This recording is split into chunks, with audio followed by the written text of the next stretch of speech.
Welcome to Savvy Business, Life Unscripted, with your host, Christina Rivera, where our guests share their wisdom and valuable business tips, empowering our audience to expand their personal potential. Hi, Noémi. Welcome to Savvy Broadcasting, a Life Unscripted. I am so grateful to have you here today. We're going to talk about how people can really use the power of podcasting as to build their authority and build their brand. I think often people don't realize the power of podcasting, what can be done with getting out there and connecting with people that can introduce them to your brand. I used to call it the invisible handshake is what I used to call it. I love that. Thank you first of all, thank you so much for having me on your show today, Christina. You betcha. Yeah, that's so true. I agree with you that it's like many people think this is not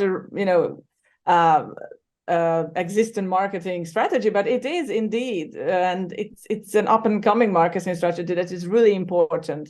And it's a long-term one when you can create evergreen content for your brand. It's a perfect way to do that. And, I don't think people also realize that you could do one podcast and you could rebrand that puppy, repurpose it sometimes hundreds of times, depending on how good the interview is or whatever. And I know one gal I work with, she's in a PR firm, and she said, I'll take a piece of content or a video interview or audio interview, and we'll play with that puppy and make 100 pieces of content, whether it be a quote that we put up on Twitter, or we'll take a snippet of the audio on headers and then make a little snippet that we can say, hey, check out the entire episode here. So there's so much you can do. You think, oh, I just did a podcast. And this is, tell me if you have had the same experience. No, Noémi, is that people will come out and do an interview and then just that's it. They'll promote it once and they'll do nothing more with it. You are absolutely correct. That's the way they usually do that.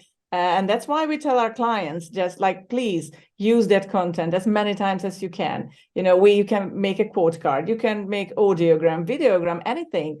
I mean, the sky is the limit. So you can use it several times, and there are so many snippets you can make out of it and use it in the future. It's like it is endless help for your brand, and you can use it in LinkedIn, Facebook, Instagram, Twitter, you name it.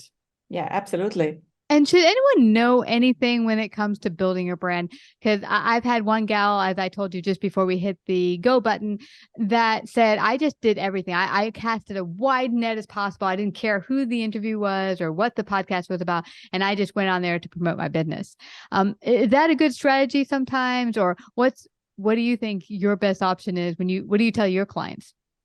It depends how much time, energy, and money you have, obviously, to do that, because it takes time to have interviews, and it's quite time consuming and can be tiring as well. So in my opinion, probably the best to do just to find the ones that are in your niche and it's really related to your brand and to your business, because your people, your customers, your potential customers, or might listening to those podcasts. So try to focus on the niche. It's just so important. And also try to focus on to look for established podcasts. Obviously, they running for some time. They have a good audio, video quality, and those are also important. And and if you have the vibe with the host, I mean, you got to go. I think that's also important.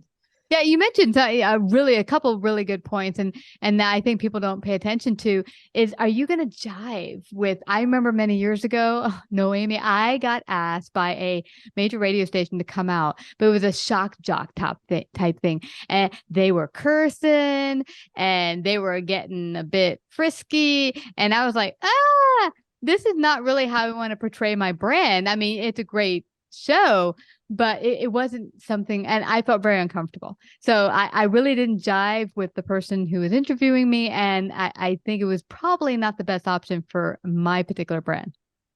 You definitely have to jive with them for sure. I mean, you have to feel comfortable. Otherwise, it's not going to be an entertaining conversation for you, and it won't feel right. And as you said, it has to be good for your brand. Otherwise, it can hurt your brand as well if you don't want to end up like in a podcast that it's just not right for you. So that's why it's important to find the perfect mix and match. So that's why I always tell to people just to listen to a couple of episodes, so you get the vibe, you get the host, and Sometimes the host, they have a pre-call. So when you have a pre-call, you can get to know each other, and you can get to know each other's vibe. And that's very important. So you will end up on a show that you want to be. Yeah. Yeah. And you mentioned something else very important, that you check out and do some homework. I know it's very important as a host, as I do doing homework and getting things set up for my upcoming interviews. But it's just as important for the people going on an interview or some podcast or audio cast or video cast to do their homework as well, to know what that show is all about. And of course, does it match your brand? But, so that you're not just, also, how does the host operate? Some of them like to ask surprise questions. Some of them like to script. So to know that all ahead of time.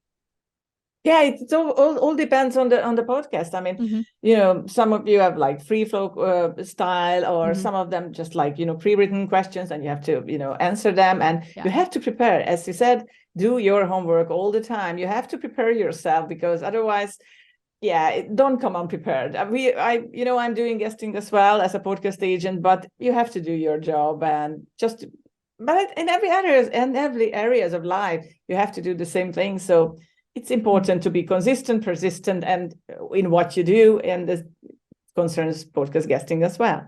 Yeah, absolutely. Yeah, it's funny. Many years ago, I had an experience like that happened, where I didn't, they came on and surprised me, and I was like, oh, that's what it was.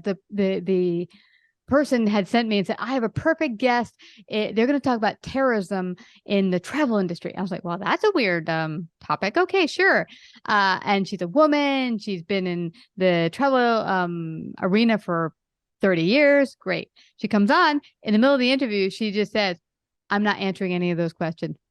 And it wasn't particularly scripted, but we had a topic planned, and that was talking about terrorism in the travel industry, and what happened if you happen to be in some country and there's a terrorist attack. And she's like, yeah, I don't want to talk about that. I was like, that's what we kind of planned. So, then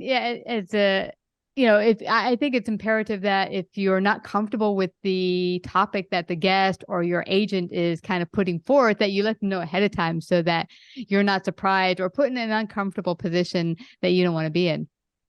Yeah, I agree with you 100%, Christina. I mean, they absolutely have to be on the same page with the agent and the client. So you have to know what you pitch to those shows. Otherwise, you end up in a situation like this. And that can be very disturbing for both parties, I guess. I mean, that's not a good place to be. That's why it's good to know each other before you start to work with someone, with clients, and just have those conversations, go in deep in those topics and talking points, and know what it's all about, know what the client is about, and know their expectations and the show's expectations, so you can match them later on.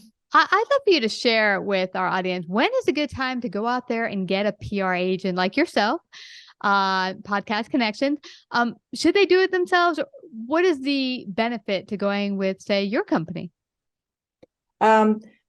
The most important stuff about like having a podcast agency or hiring a podcast agent is to save a lot of time, energy, and that you can spend on your business, and you don't have to focus on searching for podcast shows, obviously, because the agencies are always in touch with a lot of podcast hosts and a lot of shows, and they know what's the best for you. So you can just save your time.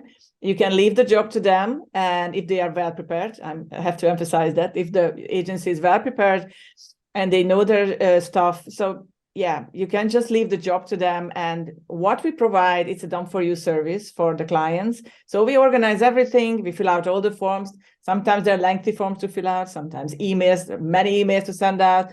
Interview needs to be rescheduled, canceled. Anything can happen. So it's a lot of job involved, but we just save this time and everything for our clients, so they can just go and do their interviews, and they're happy and they finished it, and they can go to the next one. So we provide with the next interview, and that's the beauty of it. So it's done for you.